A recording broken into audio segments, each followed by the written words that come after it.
Good afternoon, good morning, or good evening to everyone who's joining us. Thank you for tuning in if you are tuning live. This is being recorded live over LinkedIn, Facebook, and Instagram. I think Instagram. I've tried to connect it, but in my usual fashion, let's try and learn as we go along.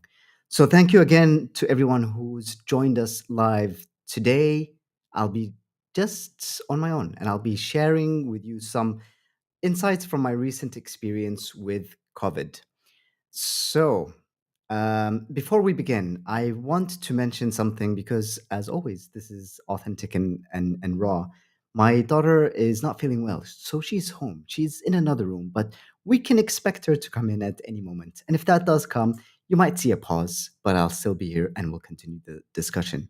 Now, I've also prepared a little bit to share with you some information that I've come across and also to tell you a little bit about my experience so that you can retain some value from whatever I is from whatever I share with you.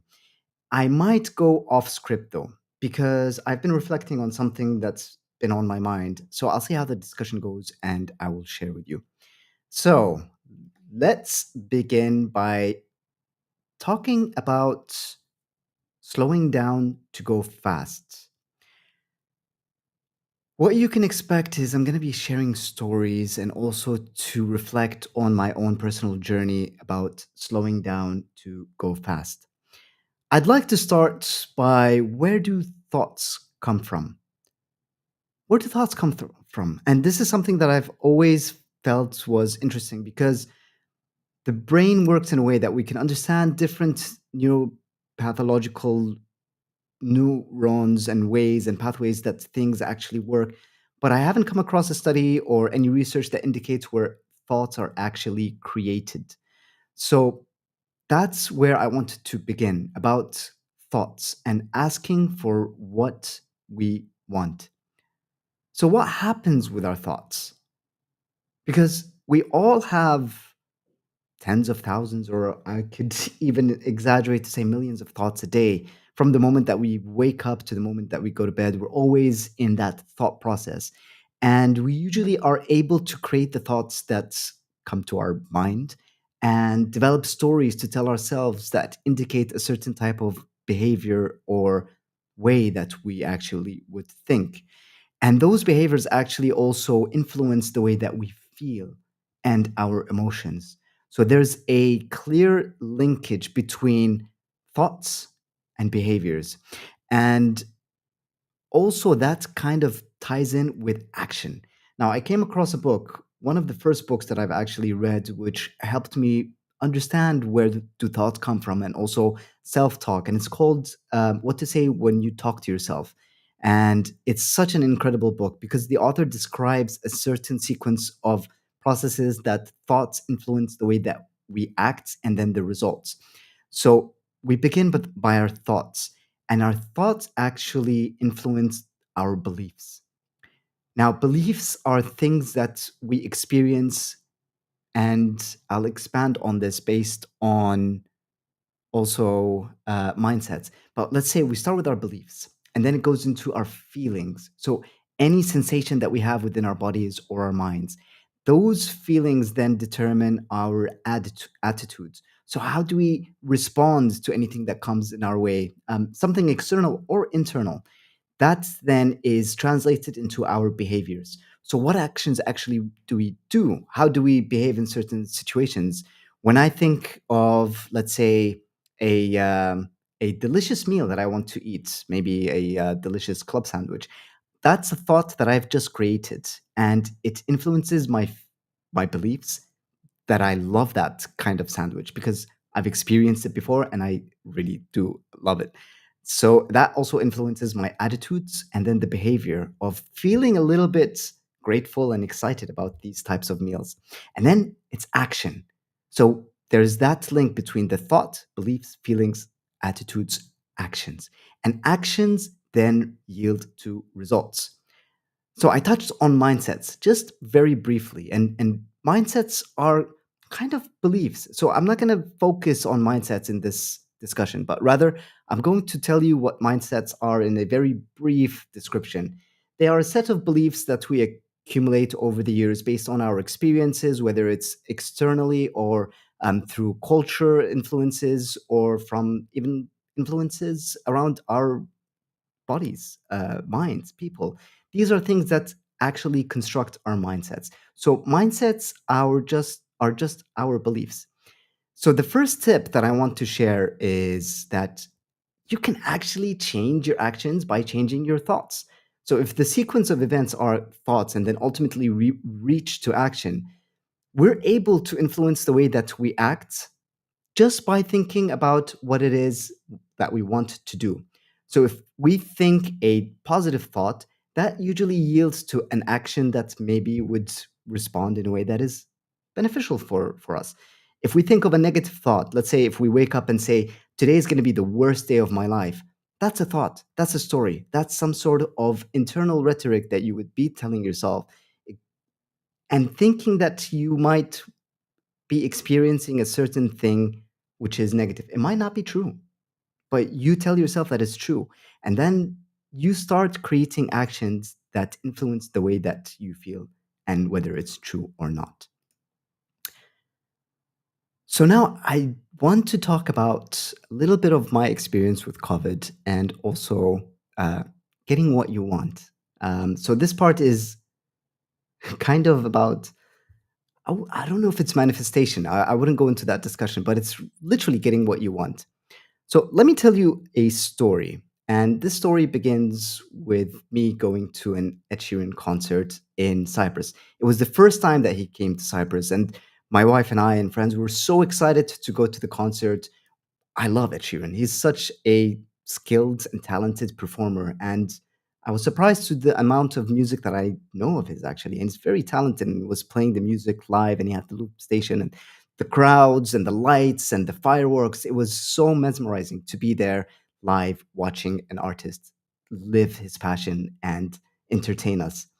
Now, during that phase, that concert, that experience, before we actually went into the pits, we were standing in the arena area. That's where people go and we can walk up to the stage. So it's quite crowded. I was thinking to myself that COVID is still around and I wonder if I'm going to catch COVID. And that was kind of the thought process that I had in my mind that I wonder if I'm going to catch COVID. And it kept in my mind, in my subconscious mind, telling me that, yeah, there is COVID around. Okay, let's not do anything about it. But there is COVID. Now, the reason I'm sharing this story with you is because my thought process actually brought me to an action that could have subconsciously exposed me to COVID. Now, it sounds strange when I share it in this way, but I was tested positive for COVID a few days later, and the only place well, not the only place, but the most probable place that I was going to get COVID was during that concert because we bumped into hundreds or thousands of people during entering and exiting that place. Now, luckily, the friends that we went with, they were all fine, but, my wife, who used to bring me food while I was, isolated in the room, eventually caught COVID. So that story continues, but we're fine now, and it was a mild case for us, luckily. So our thoughts actually influence the ways that we act, and they also attract what we see. I'm going to share with you another story within my COVID experience that kind of indicates you get what you want. So I was in a room and there's not much to do in the room. We'll get to that later on. But one of the things was I used to order food for breakfast, lunch, dinner, or whenever I feel the urge to eat or wanting to eat.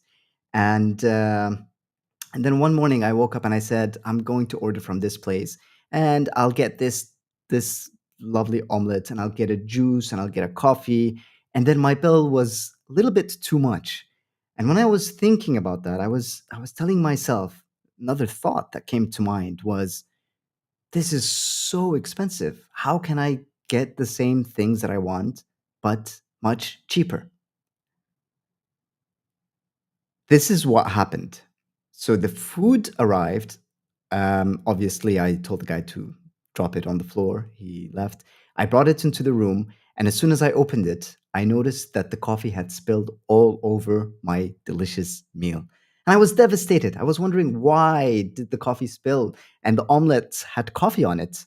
If you're wondering, I did eat it because I was starving and I didn't want to wait for another omelette. Coffee and omelette actually makes a really interesting mix. But regardless of my palate and my delicious food that has been delivered, I noticed in that instance that I was wanting to eat for a less costly price. So I took a picture, sent it to the application that delivered the food, and they refunded me the entire value of that meal. So I got it for free. So my thought of I want to get this meal at a cheaper price was actually fulfilled. But did I enjoy it as much as I would have in other ways? I don't know. And that got me thinking about how our thoughts actually influence things that happen in our lives. And it's so important for us to choose our thoughts very carefully because the moments that we create some sort of thought process or actions and attitudes, they yield a certain type of result. And this is why self talk is absolutely critical and crucial to be able to determine the things that you want to manifest in your life or create or do. And it kept reminding me of that when I was isolated in a room with COVID, feeling hungry. So after that, I realized that it was important for me to share this kind of message where we slow down to go fast.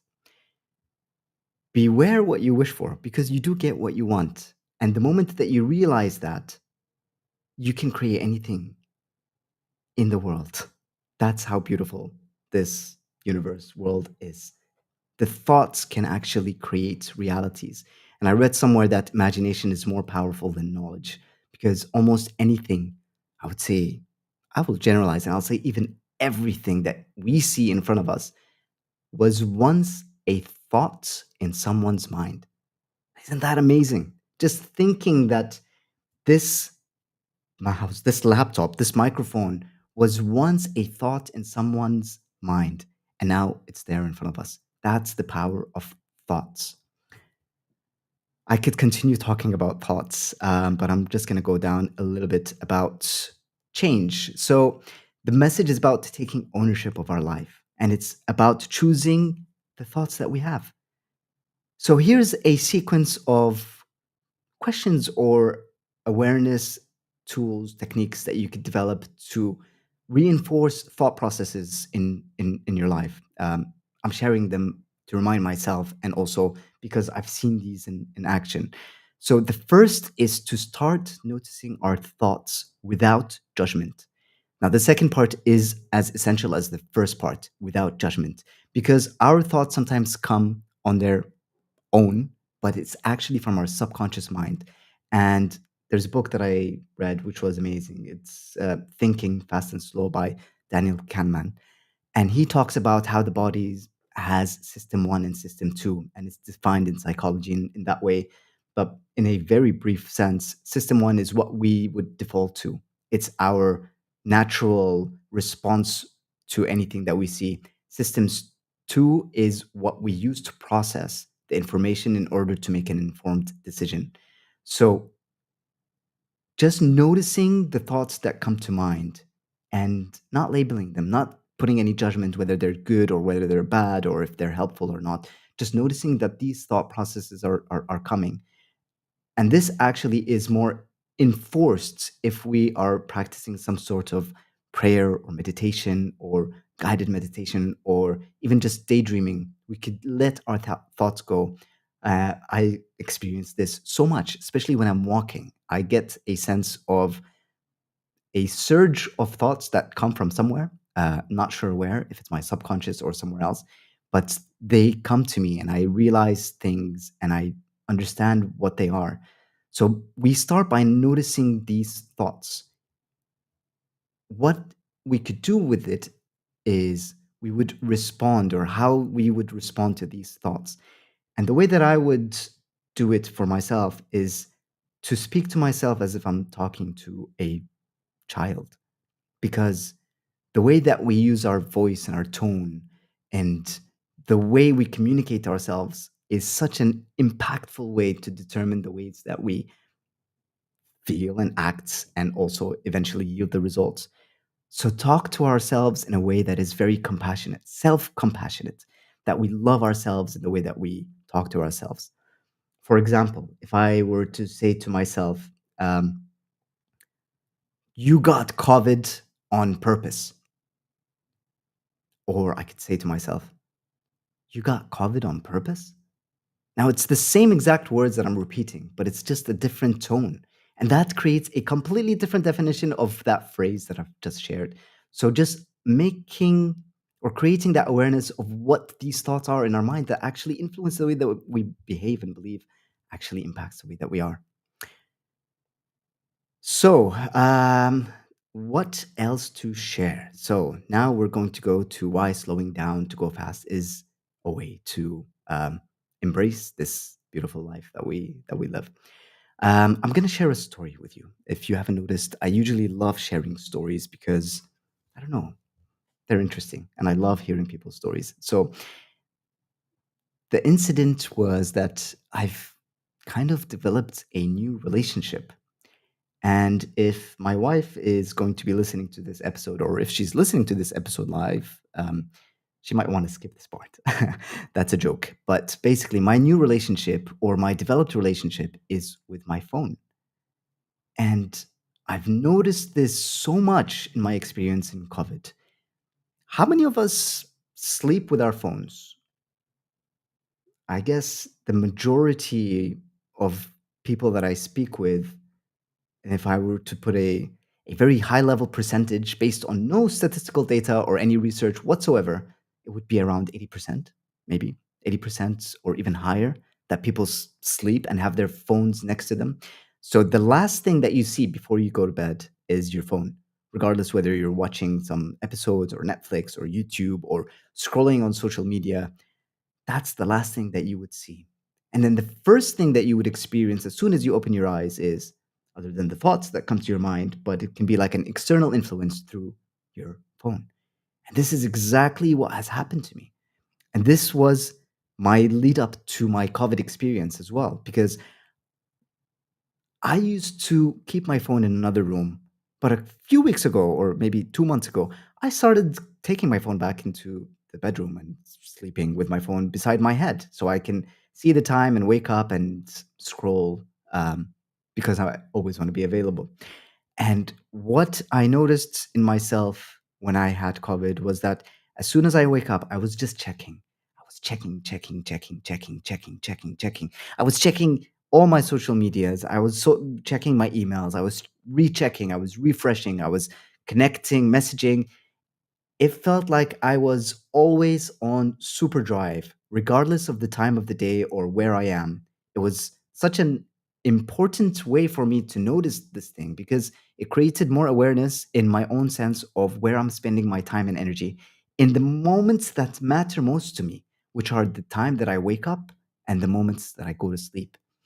Having the phone next to us being the first thing that we do and the last thing that we do actually influences the day for us. It creates thoughts and processes that influence our behaviors and also our actions. So it was really critical for me to notice what I'm doing. And I also noticed that I was never present in the moment while I was scrolling on my phone. And this is even more evident as a parent if I'm around my children and I have my phone in my hand. I might think that I am there for them, but they feel that they're not the most important thing in my life, which they are. But they would get a sense that I have this phone in my hand because it's very important for me to check. But is it very important for me to check? So that created a new habit for me where now I get to sleep without my phone. That means that I maximize the time that I spend in bed, really optimizing my sleep habits and routine so I can sleep as much as possible. Well, as much as possible, 7 to 9 hours. Although if I'm averaging 7.5 hours, I'm very happy with that. That would help me to understand my sleep patterns. And also, I get to control the thoughts that I have in the morning. Maybe control is such a powerful word, but I get to observe or become aware of the thoughts that I have before I go to bed and before I and the moment that I wake up. So this running around in my mind with checking and having the phone around all the time is actually wasting energy, because the moment that our minds start working, they consume glucose, and that consumption reduces from the glucose within the body. So it actually consumes energy to feel um, a sense of urgency to keep checking or to think about certain things, which might not actually be true or actually be real. So the energy that we have is so important in everything that we do. And this is the point of this episode of Present Potential. Slowing down to go fast means that we focus our energy. We focus our energy on what really matters, and that's to the present moment. We could determine how we want to live our lives and what we want to do with our lives, but if we are able to embrace and cultivate that energy that we have to focus our attention in things that matter, that's when we start creating the lives that we want to without having the distraction of our minds going from one place to the next. At this moment, while I'm speaking to you live, obviously I have some notes, so you might see my eyes for those who are going to be watching this on YouTube. I might be reading those bullet points, but my phone is off. There is nothing else in the room, and I'm completely present in the moment. There's another screen on my left hand side, but I am completely immersed in this moment because it is the most important time for me to be immersed in this. And that's the power of focusing energy. I bring everything to this moment. I'm not diverting my attention to anything else because it's this choice that I'm aware of this thought that created this feeling, attitude, action, and result. And I want to share with you as well, like what I did in isolation, apart from obviously you've noticed that for any people who have been following my journey, you've seen that I've updated my website. But the first thing that I did was nothing. I did absolutely nothing. I brought a book that I was reading, which is Why Do We Sleep? An amazing book by Dr. Matthew Walker, and he explains the science behind sleep. Fascinating, which I'll eventually go into maybe someday. But I didn't dedicate enough time to cover the chapters or read as much as I wanted. I almost did nothing. I was just scrolling on my phone, was watching random YouTube clips, and one of the things that I actually wanted to do was to meditate, because if you know me, my journey started with COVID. I'm not going to get into that now because of the time, and also it's not the point of this episode. But I meditated as well, trying to understand what it is that I want to do with my life at this current moment and bring my focus to the present moment. And I got nothing. But that doesn't mean that it was a meditative practice that yielded no results. It was actually just me meditating to be present in in the moment and noticing my body and letting my thoughts go and relaxing my mind. Believing myself to understand and to trust the process of the universe will really give me that energy to be able to focus in what it is that I want to do. And I get to do this. I get to connect with you through these mediums, through going live, through talking, through sharing some of the things that I come across. And I love that. It really connects with my values and things that I do. So, if I were to share with you three tips from what we've covered so far, is the first thing is to just become aware, acknowledge, notice the things or the thoughts that come to your mind and what they mean. We have so many thoughts that come to us, and most of the time, I'm going to put another statistic, which is probably not scientifically proven or researched, but probably 90% of the thoughts that we have that are negative actually never come true. I might have read that somewhere, but there is a high statistic that indicates that most of the things that we think about that are negative actually don't come true. So instead of wasting our energy thinking about the things that are bad for us that probably will not never come true, but it's in our instinct, in our human design, in our natural instincts habitat that we always look for ways to survive, but we're surviving. I feel we're not thriving though. And we're not thriving because we focus our energies in things that maybe don't matter. Trying to do 10 things at one time, diverting our attention and our energy because we feel like we want to go fast. And by doing more things, we feel like we're going to be fast and go far. But actually, it's doing less, it's slowing down, it's focusing our energy and our attention in the moment that creates those important times where we can go fast. So the first thing is acknowledge and aware. Second one is deciding what you want to do with that thought. Say what you want. Say what you want. Don't say not what you want. If you say, I don't want to get sick, the mind might just think about getting sick because you're saying, I don't want to get sick. So getting sick is what's the thought. So instead of saying, I don't want to get sick, I don't want to get COVID, I can tell myself or think about, I'm going to be healthy. I am healthy.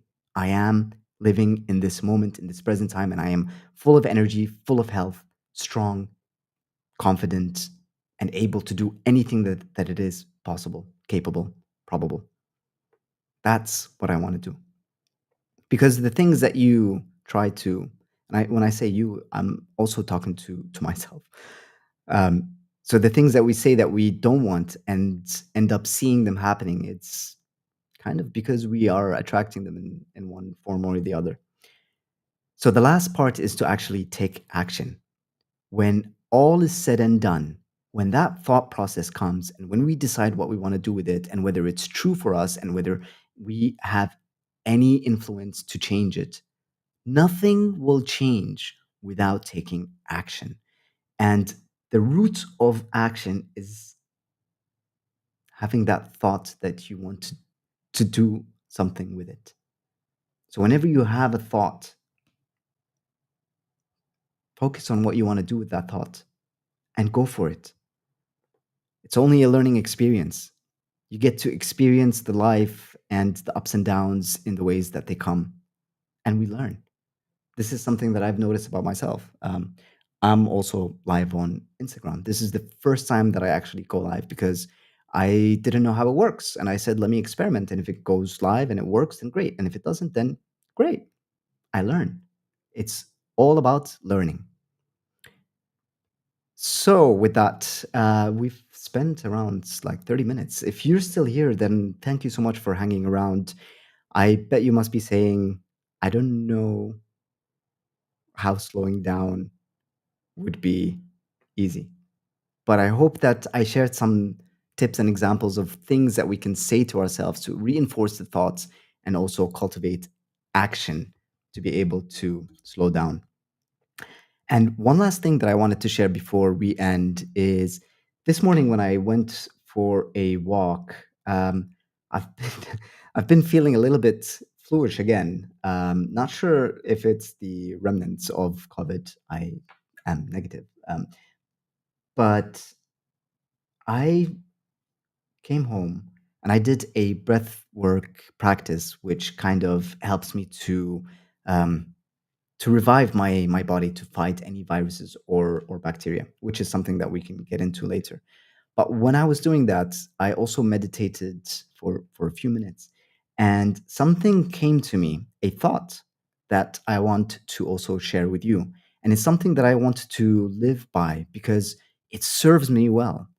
It's such a powerful way for me to serve, and it aligns with everything that I do.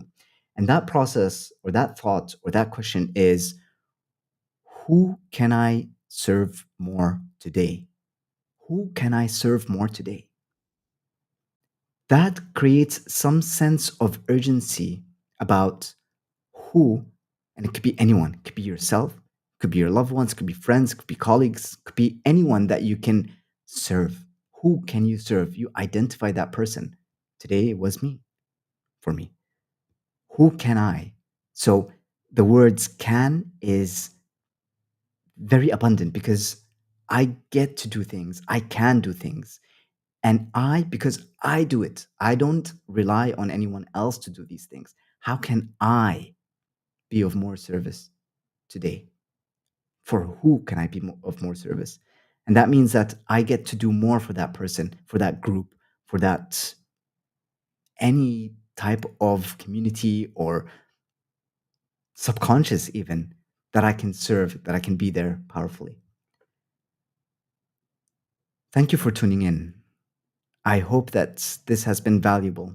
And I'd love to hear your thoughts if something resonated with you, if you feel that I shared something that might not be exactly correct, please correct me. It's a learning process, and I embrace the journey itself as well. And until next time, we always end the show by thinking about the most important thing, which is today is the most important day of our life. Thank you for tuning in, and see you next time.